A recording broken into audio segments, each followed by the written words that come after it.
तुम्हाला जितकी अवघड वाटते ना तितकी रेसिपी अजिबात अवघड नाही आहे बरं का.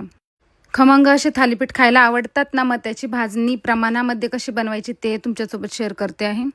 तर चला, आता भाजणीसाठी मी इथे ज्वारी, बाजरी, हरभरा डाळ, तांदूळ, हिरवे मूग, उडीद डाळ, चवळी, मेथीदाणे, जिरे, धने घेतले आणि याचं सर्व प्रमाण मी डिस्क्रिप्शनमध्ये सुद्धा देणार आहे. आणि याची पूर्ण व्हिडिओ जी आहे ती माझ्या चॅनलवरती आहे, ती सुद्धा नक्की चेक करा एकदा.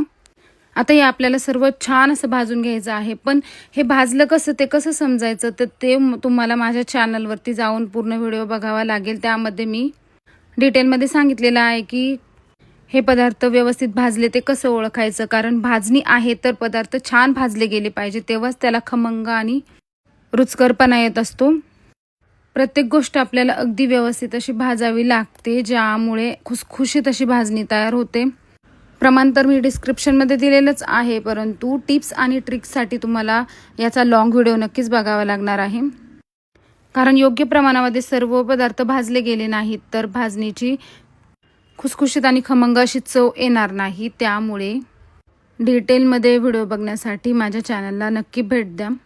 आता ह्या भाजणीचा उपयोग फक्त थालीपीठसाठी होतो का, तर तसं नाही आहे. यापासून खूप सारे पदार्थ बनतात आणि ते सर्व पदार्थ एक एक करून मी तुमच्यासोबत नक्कीच शेअर करेन. So keep connected. आत्तासाठी इतकंच.